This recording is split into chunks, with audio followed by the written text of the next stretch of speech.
только где-то. А, машинами какой-то и разыгрывают, что-то такое будет, что кому-то дарить будет. Это арестованный.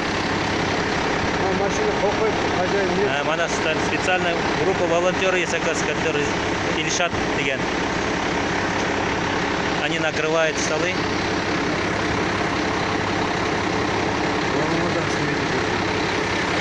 Mana, это одна часть.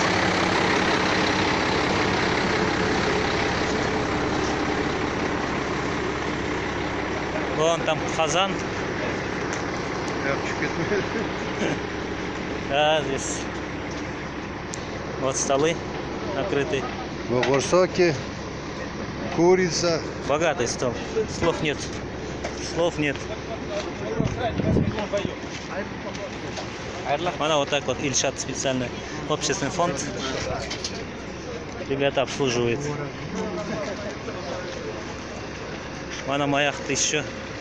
Это стоянка мечети полностью. Tilib oldik boshliq mana.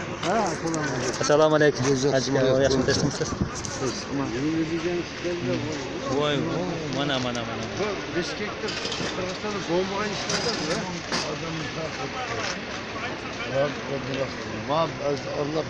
Mana mechet.